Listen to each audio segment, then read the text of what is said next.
Not really. Maybe a little bit of a, you're in a tunnel, but it's fine, actually. Hmm.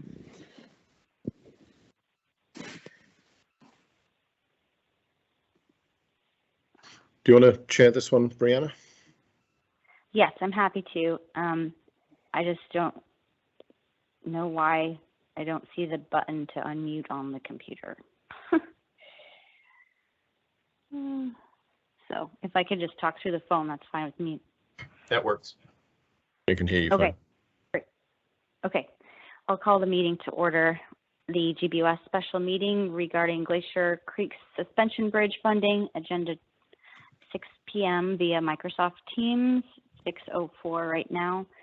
The Girdwood Board of Supervisors, its committees and subcommittees are subject to the Alaska Open Meetings Act as found in Alaska Statute 44.62.310 and Anchorage Municipal Code 1.25 public meetings. The Girdwood Board of Supervisors operates under the Girdwood Public Meetings Standards of Conduct. Call to order. This is Brianna Sullivan, co-chair of GBUS, Parks and Recreation and Cemetery Supervisor. Roll call after that. Mike?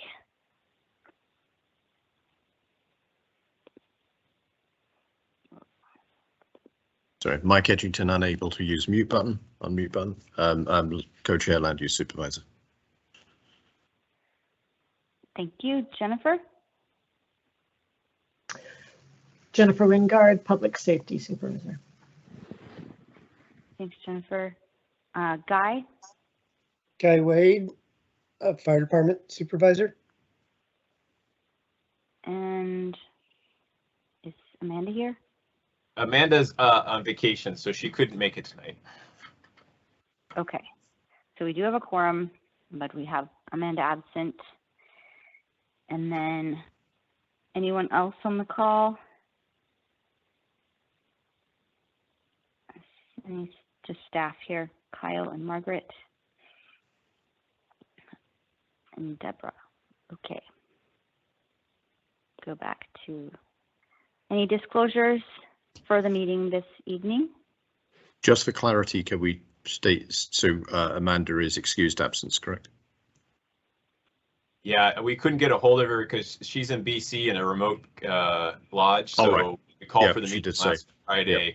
She has no clue what's going on, so she unfortunately Yes. she can't be in touch. Got it. She did say she was going to be away. Okay. I do remember that. Okay. Thank you for clarifying that, Kyle. I know Yeah. that communication can be not open for emails. So any other disclosures though? Or any disclosures? Okay, I'll move on to the agenda revisions and approval for the February 14th, 2022 GBUS special meeting agenda. I have one thing. I don't know if we want to change the agenda, or add it to the agenda or not, but there are several items in front of the assembly tomorrow about the industrial park, selling specific lots. And I wonder if it would be a good opportunity to remind the assembly and anyone else listening that we passed a resolution, it turns out to be 4 years ago, to try and accelerate the development of the rest of the industrial lot. And it might be a good opportunity just to revisit that resolution tonight and, confirm we agree with it. And then we can actually sort of refer to that to the assembly tomorrow, because it is 4 years old. And it seems very timely to do so. Thank you, But Mike, at the same for bringing time, that up. we haven't noticed that particular item for a long period. But I think if it's a reinforcement of something that we already have, it's slightly different. I'm happy to have the item added to the agenda if anyone would second that. So I would formally move that we add an item to revisit the resolution on development of the industrial park to the agenda. I think it's resolution 2018- something. 1 or 2, I think. 03. 2018-03. 3, thank you. Thank you. The motion has been made to amend the agenda. Do we have a second? I'll second. This is Jennifer. Thanks, Jennifer. Do we need to approve the agenda with the amendment in one swoop, Kyle? Yeah, Guy, did you have a question there? No, I'm just gonna make a motion to approve it. Is that where we're at? Yeah, motion with With the amendment? Great, thanks, Guy. We should probably formally just check that nobody opposes the amendment. Okay. Any oppositions for the amendment? And Guy, you can go ahead.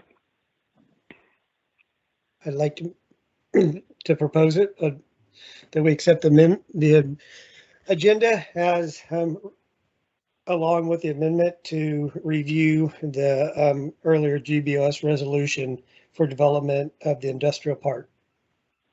Second. Thanks. Any objections? Okay. All right. And I'll move on then to announcements. The public is encouraged to ask questions and provide comment. Please raise your hand and wait to be acknowledged. To help discussion stay productive, please direct your comments to the board rather than other members of the public, and keep your comments focused on the business under discussion. Please be respectful of everyone's opinions. The HLB Draft 2022 Annual Work Program and 5-Year Management Plan are being prepared, and draft is available to review online. HLB plans to present and hold public hearing at the HLB meeting in March, date TBA, with a link there in the agenda, which I think there was an email sent today about that. So, agenda item number 1, discuss funding and vote on resolution of support for Rasmussen Tier 2 grant for Winter Creek Trail Suspension Bridge over Glacier Creek. Yep, I take this. So last week we learned through basically a lobbyist that works in Juneau that Gerwood should apply for a Tier 2 grant with the Rasmussen Foundation because there's a likely chance we may get it. And it was encouraged that we apply for $300,000. And so we learned this on Thursday, and we started diving into it, and we realized the grant is due tomorrow. And it's a 9-month process to go through the grant, and the next ones won't be reviewed until November.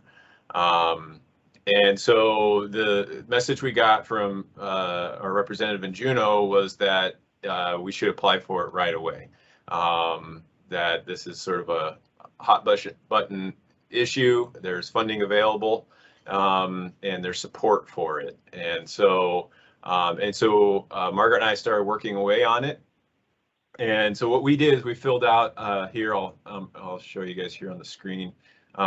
This call for a letter of inquiry. And so we called and talked to Rasmussen and talked to their program officer. And she strongly encouraged that we complete this letter of inquiry. With the Tier 2, it gives you a whole checklist you go through. You basically write executive summary, and then we have to give an itemized project budget.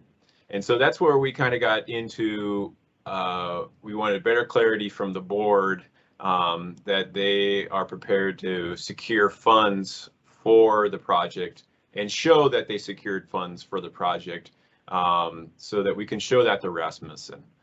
Our overall goal for fundraising for this project is to go up every tree and see what we can knock out. And right now we do have it in Caspis, basically the capital program with the state, and hoping that the House or the Senate will include it in their capital bill for this year.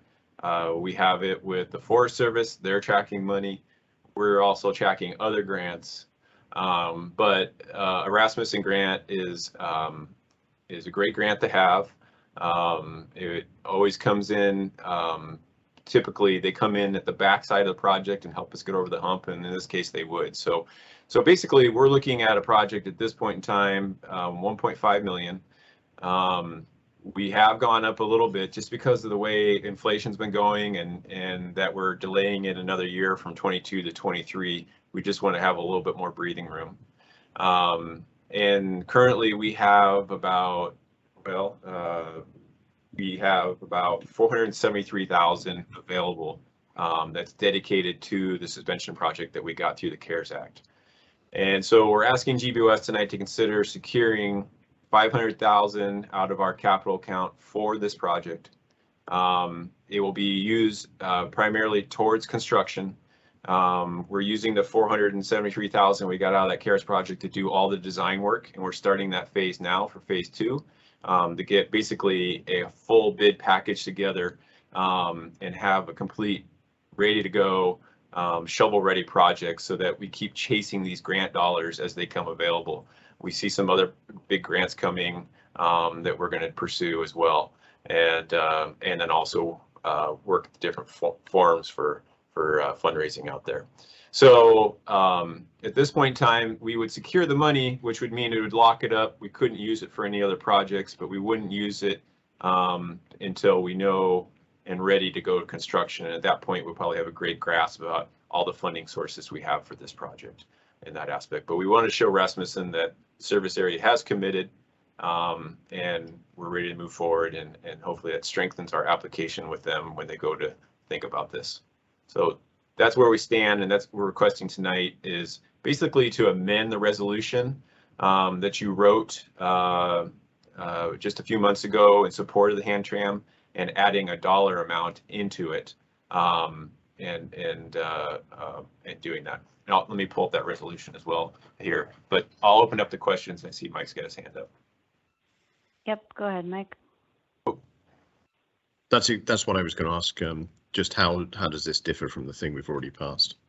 And I think it's probably just adjusting the language slightly and being more specific. Because I think we agreed in principle rather than actually saying the money comes from this fund.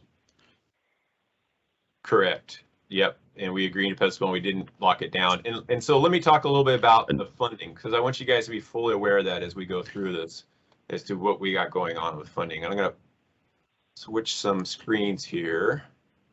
Could you also touch on, I think the concern we had a couple of months ago when we talked about this last was we were not 100% sure what was happening with the money to replace the emergency reserve. And now it looks like that is clearer. Yes. So if you can cover that as well. Let me pull that up because that's what I'm going to next. Okay, so what I'm bringing up on the screen here, and let me know if you need to have it bigger. I can adjust it too. But I'm bringing it up here, and I got two computers going here, so I'm looking at two screens. I can make sure it's big enough for you guys to see. Oops. I can see those numbers, but I don't know what everyone else sees. So what's in front of you is the fund balance for the Gerwood service area, pre-storm and post-storm. And so if you look at the one that's dated June 24th, you can see that our bond rating designation was completely full, 252,000. So we have 8.5 or 8.25%, which is our requirement under code. And then we have a capital working reserve. And what I've learned through this is that we establish what we want for our capital reserve. The code doesn't establish it, we establish it. And so at this point in time, I think they've always had a capital reserve of over 600,000. And so we've always sort of left it within that range. And then below that is the fund balance after set aside. So the set asides are the capital reserve, so basically emergency fund, and then the bond rating designation, which we need to support the bond rating for all the municipality. And so we had 288,000. And when you hear me talk about that fund, I always say the undesignated fund balance. We don't have it designated towards anything. It's basically a savings account. And each year, if we have a surplus in our operating budgets, that's where the money lands. It lands in that fund balance after set asides. And so after the Halloween storm, we had to pull money out of the two accounts, out of the undesignated fund, or the fund balance. We took all of it. We took the $298,000 and we put it towards the repairs for the Halloween project. And then we took $120,000 and used that as well towards the Halloween repairs, and put that in there. And so when we did that, we took down the capital reserve to $492,000. So that has us short right now $120,000 out of that fund that we need to replenish. And so when the storm hit in October, for me, I started really thinking about, okay, I got 2 months left. We really need to tighten down the hatches on what we're doing with our operating budgets, because I know if we can get a surplus out of our operating budgets, that money will fall back into the fund balance and will help to replenish the money that we use to pay for the emergency repairs. So with that, and this is a summary, and I plan to give you guys more detail on this next week when we go through all the budgets, but this is a breakdown. And so you can see the differences. So you can see our original budgets, our current budget. Let me make that a little bit bigger because it might be easier to read. You see here. Here we go. So you can see our original budgets. We had a budget change to $418,000. That's the money that we pulled out. We put in the operating, and then we put it in the capital to use for the emergency repairs. And then you can see our current budgets. So overall, we used about 96% of our total budget, but it left us with a surplus of $146,000. So if everything works out and our budgets stay pretty much the same as last year, now if we have a larger budget next year, that means our fund balance has to grow to keep up with our budgets. But if we stay pretty much equal to last year, overall, that 146,000 will land in there. It will replenish our emergency fund, and then our undesignated account will start to grow again. It will be the new start of growing that account with any surpluses that we have for the coming years, that aspect. So we were concerned about replenishing that emergency account. We were talking about we might have to do a special tax, things like that. At this point in time, I don't think we need to. I think we will be solvent in those two set-asides, and then we'll just start the process of rebuilding an undesignated fund for the next emergency going forward. As I've always recommended to GBOS is always to keep that fund no less than 300,000 and definitely no less than 200,000, because it's always nice to have a little cushion rainy day fund in there for events like the Halloween storm. So we should be caught up on that, and it should put us in a good spot there with that. Mike's hand's up. So go ahead, Mike. I have two specific questions from this. One is, in the numbers you presented, does that include the transfers to capital that or to the designated sort of reserve accounts that we had for the fire department and Parks and Rec, etc.? Because I know some years that doesn't happen until the very end of the year. We still have probably like $50,000 that we need to transfer to the fire department that we didn't for that. Okay. But we're caught up on everybody else. And okay, so it's still 50,000. Yeah, so we still had 50,000 to transfer in there, and honestly, we haven't chased it because they haven't needed it, and so we've kept it over there. And then the storm came, and we just didn't go for that action. But everything else has been caught up to now on all the capital contributions for so 21. We haven't done the transfers yet for 22. Yeah. But if we to catch up with 21, then we should really consider 50,000 of that balance should be going to the fire department. So when you said it's 140 odd, it probably isn't 140 odd. It's probably 96 or thereabouts. Well, I think right now the priority is to get the undesignated, to get the capital reserve back up, and then we should still tabulate that we still need to move 50,000 at some point to the fire department. As I think the priority is to fill that capital reserve before we. So I agree with you, but just to be clear here, what we would be doing is changing a decision we made in the past of allocating that 50,000 to the fire department in order to deal with the reality of the situation now. And it's more that, which leads to my second part of my question.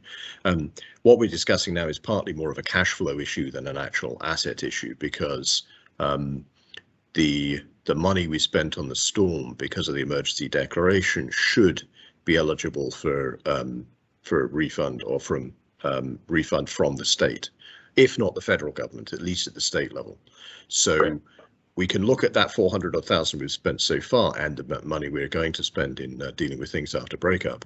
That should be money which comes back to us. So Correct. we can consider that. Now we've got through that process. That's not lost money. That's money which will come back, but it's a cash flow issue if we don't have it yet.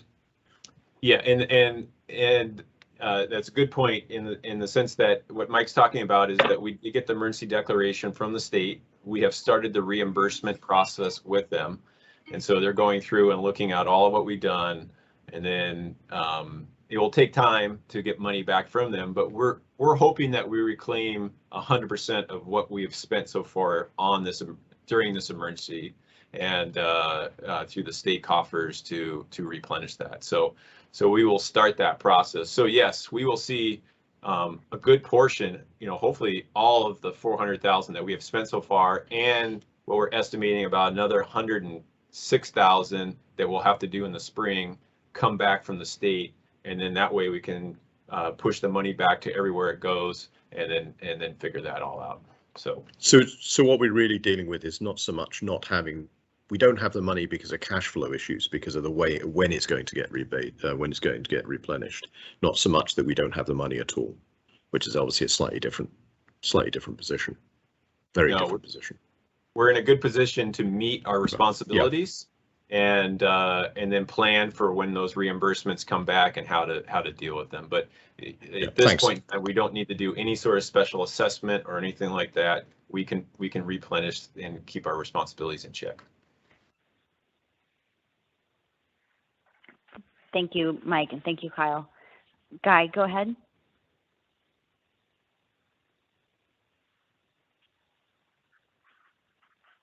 You're still muted. Yeah, sorry. There you are. No, that was my question. I was curious where we're at on those emergency funds. And we're anticipating 100% coming back on that, not just what we paid out, but what we're looking towards in the future. Well, there's two different things going on. We're going to try to get back as much money as we can from the state. We know that the state, let's just say they aren't just like willing to give you the money back. We have to go through all the steps to prove it, and we can. We have actually checks that we've written to all the contractor and get that back. The problem is that it's not going to go fast. It could take us 9 months. To retain that money back, depending on how the state goes. It could take us a year. I don't know, just the way it goes. Going forward, like with mitigation repairs, which what I mean by that is putting in the box culvert, the cement box culvert that is needed on Ruan Road to meet the future flows and the fish passages and things like that. We're not going to see that money from the state. We're going to see that either through an infrastructure grant or a FEMA mitigation grant. And so we're trying the FEMA route right now. And at the same time, we're also, as you might have seen, the municipality and their top capital priorities, the Gerwood, Ruan Road, fish culvert was one of their top ones. So they sent that to the state requesting funds for that. And then today I just got another grant opportunity through NOAA for fish passage grants. And so we're basically chasing every stream to find money there in that aspect. So, but this emergency declaration through the state level, they don't give you mitigation money for repairs. They just give you mitigation money for the immediate emergency repairs that you did to fix the situation. Okay, yep. So that will get us back to what we've paid out, and then going forward, we'll have to secure other funding for that, the way I understand it. I guess another question. So this Rasmussen is 300K, and it sounds like there was, what did you say, 473 from the CARES Act. With our 500K, that's about 1.275 million. If our funding stops there, we're not depending on, sounds like you got plenty of other irons in the fire, but we're not depending on the state funding through the legislature this go around, are we, on completing this project? For the tram, you're saying, or for the, Yeah. excuse me, the suspension bridge? Yeah. Yeah, so we do have a request in, and it's through Alaska Trails. We have a request for 1.5 million through the state, and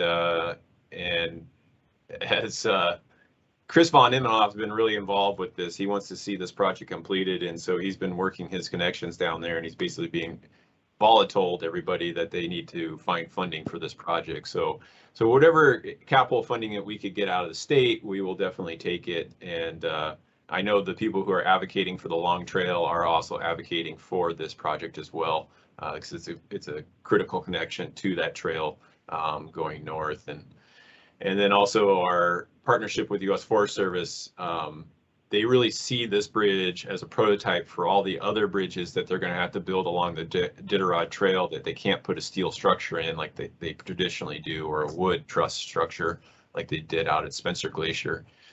So they're very supportive of coming up with design here that also will work for them on other parts of the forest. So we see that, and I know Tim Sharna is looking for funding any way he can, and we're also looking at the federal level for funding. So yeah, we're knocking up every door, and there's been a great interest in this project. So we were trying to ride that momentum, and then those with hopefully the people with the great interest are the ones who are helping us with the funding. But in front of you right here, I want to point out, this is what our current status is with our reserves. And so with the Gerwood Parks and Rec capital budget, right now we have 640,000 in that account. We do have a contribution coming in from this year of 125,000. So for a total of 665 or 65,000 there. We're asking to encumber 500,000 towards that project. So far, we've already spent 48,000 on this project in the initial design and layout work, and some of the things I presented to you have been completed by the design team. So they're actually ahead of the game on going into the next phase. And so, you know, we have a total of 521,000 that came from that CARES Act. And we're going to be using primarily all that funding for the design and construction. And definitely design work will get out of there. And then the money that we do use from the service area and the Rasmussen grant, and then whatever funds we have will primarily go towards construction and getting the final product out there. So those are where we stand right now with the different funding mechanisms.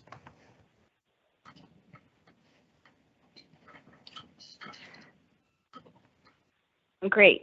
Kyle, thank you. And Margaret, for all of this work. It's so encouraging to hear all the grants that are coming up and you're chasing them. I like that expression too, because it's super time sensitive. I had a question about the wording in the resolution. If we change that, part of Rasmussen, I think you said this, but it's not matching. It's just we're showing how much we have to put forward. So that might be more convincing and supportive for them to award the 300,000. Correct. No, they want to see that we have the majority of the money committed or secured. Their preference as a foundation is to come in at the back end and basically push us over the top. And so that's kind of been their style for a long time. So let me pull up the grant, or the resolution language, so you can see that bouncing around between this meeting and land. Mike had the question, and then Jennifer. So I don't know if it was about any of the spreadsheets, but Mike. Yeah, it was just sorry, my question was just what's the specific dollar amount we want to add to that you're asking for us to add to the resolution or to commit? $500,000. Okay, in addition to the 48 that we've already allocated. You haven't allocated any Gerwood capital money towards this project yet. We did spend, maybe I misunderstood. We spent money on the initial analysis, on the feasibility study and the initial sort of scoping design. Correct. On the feasibility study that the Patek company completed. Yes, yeah, so we spent money on that, but this is in addition. Yeah, but the concept designs that I showed in the last round of presentations, that was done with the CARES Act money. So that wasn't Yes, service area yes. tax that paid for that. Yeah, understood. Thanks. So the answer is 500,000. Thanks. Yes. Okay, thank you for clarifying that too. Jennifer?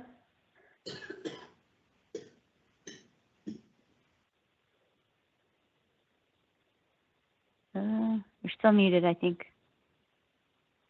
Sorry, good grief. Hey, Kyle, sorry. I just wanted to ask for a little bit of clarification on, kind of for the sake of some questions I've gotten from the community about this. When we rewrite this, we're committing that, or we're showing our commitment and financially backing that commitment, but we're not necessarily committing that much money because we're still pursuing other grants. Is that correct? Like, we're not, this doesn't say we are hereby spending $500,000. Is that fair to say, or am I misunderstanding it?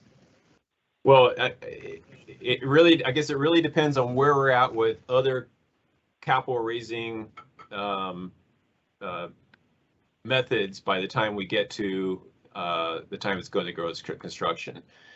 And I still have to come back before GBOS and say, okay, we've gotten done with the design. Here's where we know we're at. Here's what we've raised.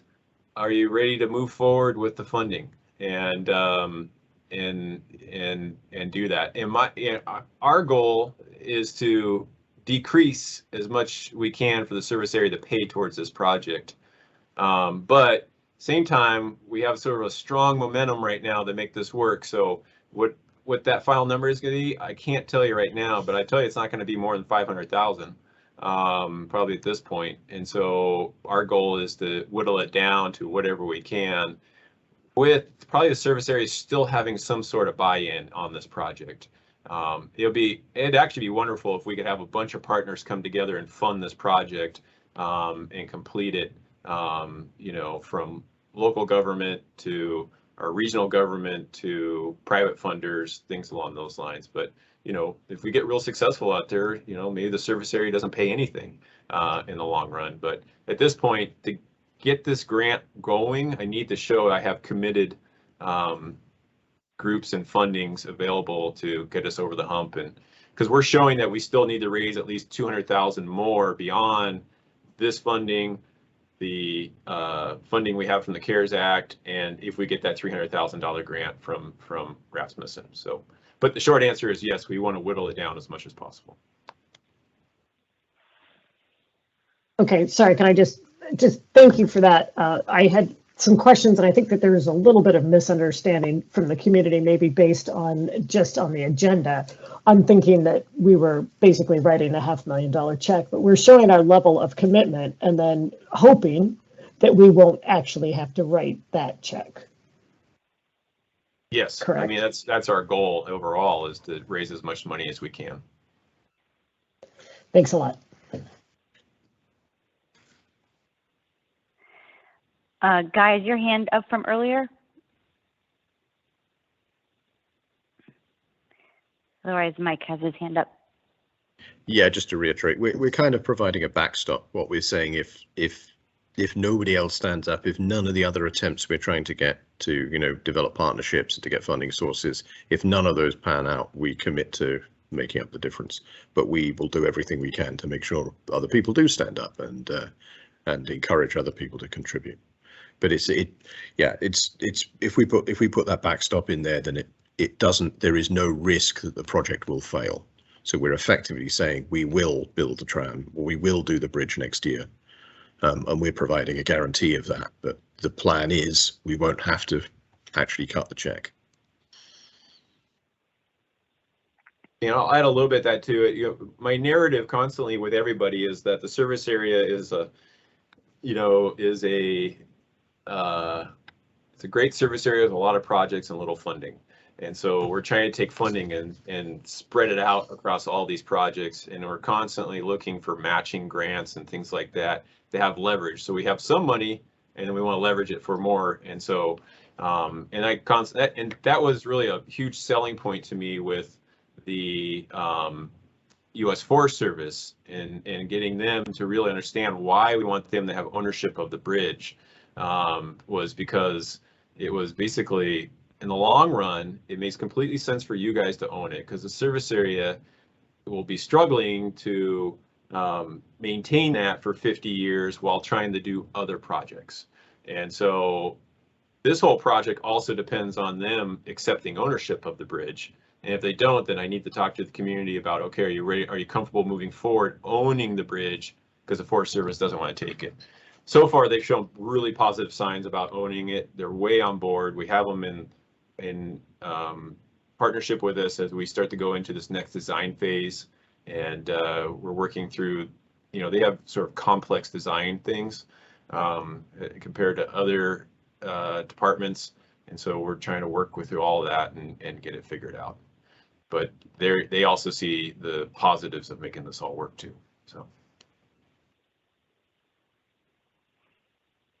Thank you, Kyle. Thank you, Mike, for that clarification too. And I can read the bottom of the resolution. It says amended this 14th day of February 2022. So we just need to fix the dollar amount up there as written, I think. Are there any other questions from the board? I was just going to go Mike? ahead and make a motion then that we amend the resolution to add $500,000 to the X's. So the Girdwood Board of Supervisors commits to allocating funding for the Girdwood Parks and Recreation Capital account to the amount of $500,000, matched with funds committed by the municipality of Anchorage, etc. Thank you, Mike. Do we have a second?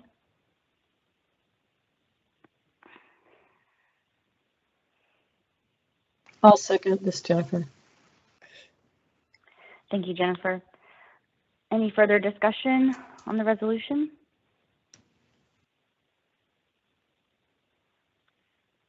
Okay, I'd entertain a voice call vote. Kyle? Sure. Mike Edgington, Yes. Anna Sullivan, Yes. Guy Wade, Yes. Jennifer Wingard.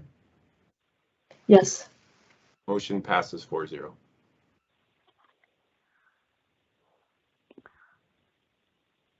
Great. Thank you for doing all of the work for this, Kyle, and explaining it so thoroughly to us and Margaret as well. I know you're. And thank you for working with our deadline. We wish we had a little bit more time to talk about it, but when it comes, it comes. So.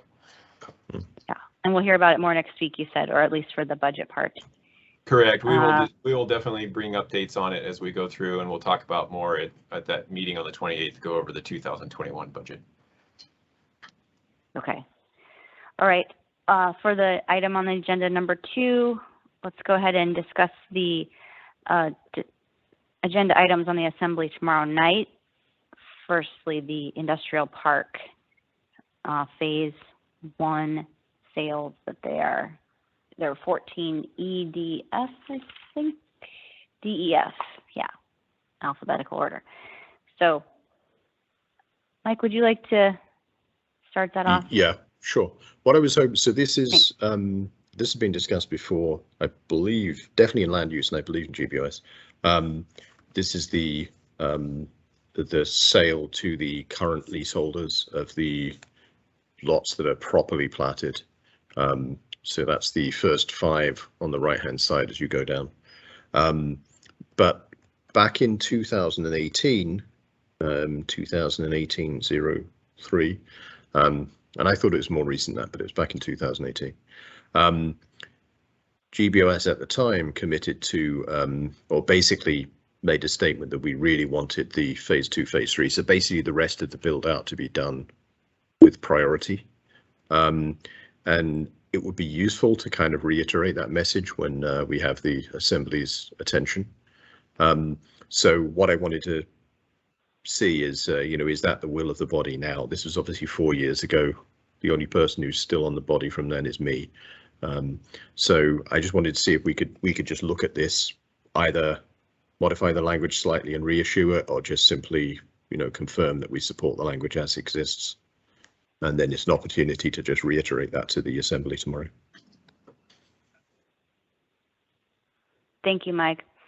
I recently looked at this resolution myself and was surprised how long ago it was based on just the meetings I've been listening to the last 3 years and issues with industrial park and power. So I'd be happy to update the language. And just with the second whereas, the mentions of AWWU, they're having 2 action items tomorrow night from the assembly for upgrading to capital projects, but I don't know that Girdwood's in any of those, and that's probably unrelated, but. Yeah, I think that's unrelated. So we could definitely update the language in that second whereas to reflect the reality now, if we want to change it, and then probably reiterate the issue of, you know, power and construction. Or we could just, honestly, yeah. I think it works kind of as is. If we just, it would just be nice to get confirmation that the body as now composed is happy with this. Guy? Yeah, thanks. Can you just remind us real quick that letter of resolution for what does that first one mean? Does it, so that means they're platted and can you just tell me real quick what that well, means? the situation now is that there are only 5 of the lots were platted. They were probably a bit too small as well. So the first 5 lots on the right hand side were platted. The AWU, I mean, the whole motivation for doing this work originally was that AWU had some money in order to sort of formalize the ownership of that land because they didn't have proper ownership of it before. So that money was used to sort of upgrade the road and plat some of the lots immediately opposite AWU. And the intention was that there would be later work to finish it off and to do the rest of the industrial park. So we wrote this at the time when they were just putting the road in. And just as basically a statement of we think finishing it should be a priority. Don't just stop now and leave it. Now, 4 years later, they did kind of stop now and left it. But since tomorrow, there is an assembly action to sell those 5 lots to the current leaseholders. It's an opportunity to reiterate of, you know, this is okay, this is fine, but it's still really important that the rest of the project is done. And this kind of gets to it. It's just that obviously it could either be updated or we could just go ahead with it as is. Probably slightly better to update if we had time, but I think it's important because it's so old. It's important. I don't feel completely comfortable, you know, saying now that that's exactly what the will of this body is because it's changed so much. Yeah. Yeah. So updating it probably valuable. I guess. Thanks, Kyle. The phase 1 is makes sense. The phase 2 and 3, as far as I know, Chief Weston had raised concern about, you know, their use and what phase 2 and 3 are going to look like during that. And I don't know if there's any language in here that would set aside or help alleviate the fire department's worries for all of this going into commercial realm and being priced out. And I think our lot too, the yes. Municipality lot. So I don't know if there's anything that needs to be added. I haven't really had time to read through this that sets aside that or mentions an intention for that or a hope for that. That's why I'm wondering if what we should do is based on, there's a few things we could add to it and there's a bigger discussion to be had, I think, about what we do in the future. So, but we do have this kind of small window of opportunity literally tomorrow night in front of the assembly. So what I'm wondering is if we can basically say this pretty much, although it needs to be modernized a little, it needs to be updated a little bit, this pretty much still represents the will of, you know, GBOS, that it's a priority to get this finished, then we can go ahead to the assembly and basically just state that and then go through the process of updating a resolution and addressing the issue of how that would be done. So the current suggestion, although I don't think it's implemented yet, is that they would basically sell the rest of the lot to a private developer, and the private developer would do that. And that poses a bunch of questions and a bunch of concerns. And I think we can do that as a separate resolution. But that's something that doesn't need to be addressed tomorrow. If we just have this opportunity of reiterating and just reminding the assembly this is a priority to the community. And then we can follow up with something that's more specific. And not presenting this as a present day document, just the Basically, yeah, just you. What I think it would be uncomfortable to go ahead and say, 4 years, although the body exists and this is still an active resolution, it's slightly more comfortable to go ahead and say, 4 years ago we passed a resolution saying the development of the industrial park was a priority to the community, and it still is. It would be nice to be able to say that, and it still is, from the body now. Okay. So I agree. But I think, personally, I agree with it, with developing it and pushing forward. I'm a little worried about if we presented this as is, we don't want to cut ourselves off on phase 2 or phase 3 as far as agree. Put together another resolution. Yeah, so we wouldn't necessarily present it as is. We just refer to the fact that this is something we've been doing for years and we've supported for years and we still do. And then we can come out with a new resolution which deals with the specifics of the mechanism HLB has suggested. Thank you. Thank you. Jennifer. I think Mike just answered it, because I just kind of want to make sure that we don't make it sound like there's no concerns at all about some of the things that Heritage Land Bank has been talking about recently in regards to this land. I think you're trying to make that clear that we're not talking about, we just want to show that it's important to the community. We're not trying to weigh in on the potentially controversial things that might or might not be happening this spring. Is that correct? Correct. Not yet. We will be weighing in on those. Right. But this is just to emphasize that the finishing. This is nice that we're doing the sale. That's nice. However, the big thing is still to be dealt with. So it's a reminder, really, just an opportunity to advertise. It's a teaser for coming soon, isn't it? That we'll have another resolution with more detail in about the specific plans. As long as that's clear. Okay, yeah. Understood. I don't know this needs a vote. I think the discussion shows that there's just general support because it still is in. I think everything we've done in the past, unless we override it, is still in effect. So I just wanted to make sure that we were still in general alignment with these subtleties and caveats that have been discussed tonight. And Mike, you're going to attend. Is that? Were you going to? I'm going to be there physically because I'm going to.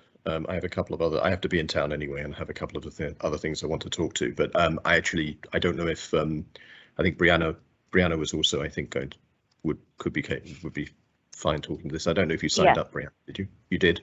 Okay. I did sign up in time today, and this discussion helps me get more comfortable with the draft of what I could say. So I am telephonically testifying. There's a couple of other things on the agenda which I wanted to talk to. There's a general Title 120 update and some issues about tax exemptions. So I'll talk to those, but that's not on behalf of GBOS. That's from my perspective.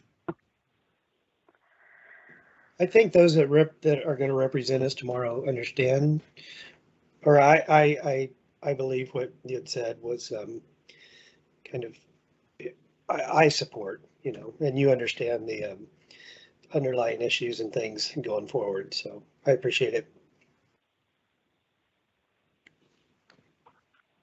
Thanks, Guy, and thank you, Jennifer and Mike. So I think we all agree on this update, seeing the 2018 resolution. And then I know our next meeting is coming up, but it can definitely be discussed in a formal meeting to discuss the phase 2 and 3. Yeah, well, I believe we have on the agenda for our next meeting discussing the HLB work plan, and their proposal for what to do with the industrial park is in that work plan. So that's the right item. Great. Okay. Any other comments about this agenda item? And I know we have a land use meeting in 7 minutes, or Kyle and Margaret definitely do. So if there's nothing else, I can go to the rest of the agenda. And I know there's some callers in on the phone. So for public comment, I'll move there. Persons offering public comment must state their full name and address. Public comment is limited to 3 minutes per person and must be on subjects not listed on the agenda. If you have any public comment, if you're on the phone, you can unmute yourself. I don't see any hands up.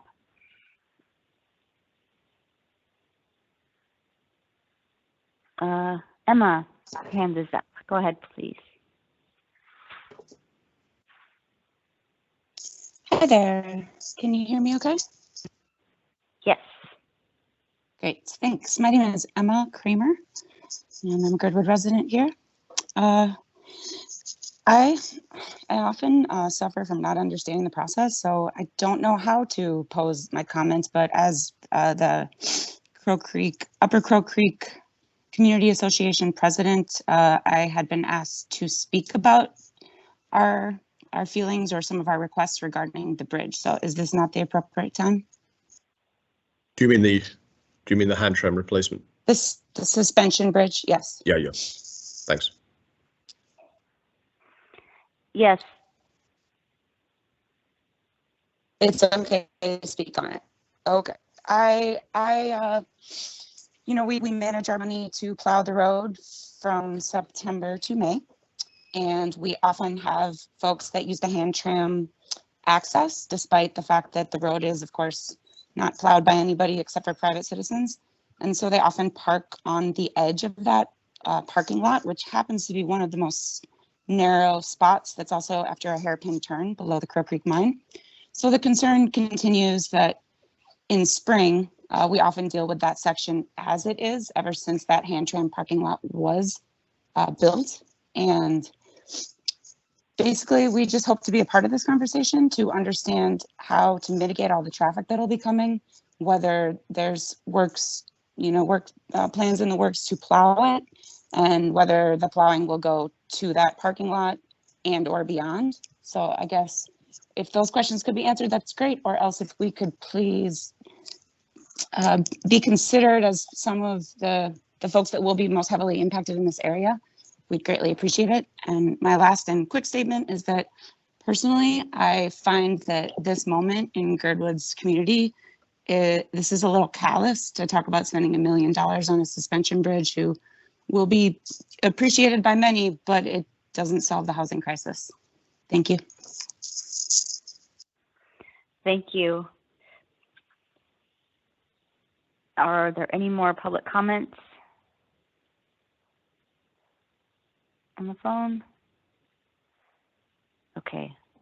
Thank you everyone for attending tonight and making time. Sorry, could I just say something? Go ahead. I know. Yes. Just quickly in response to what Emma said, I think it's actually would be a really good idea to have a discussion. We'll have to do it in public and notice it and everything. I think at some point in the next couple of months, it's probably a good idea to just have a meeting with UCCA and just have a discussion about Crow Creek Road in general. So we can probably put that. Thanks, we can Mike. do that at some point between now and the summer, in the spring. We can have a formal meeting. I think. Okay, maybe we can do a poll. Thanks, Mike. To go ahead, Emma. Oh, I don't know if you're on mute or not. Okay, I was just going to say I think we could do a poll too for dates through Kyle or Margaret, and then contact the Crow Creek Community Board. Yeah, I'm not thinking it's imminent. That would be fantastic. Thank you. The next couple of months. Okay. Thanks, Emma, again, for those comments. All right. If there's nothing else, I'd entertain a motion to adjourn before land use starts.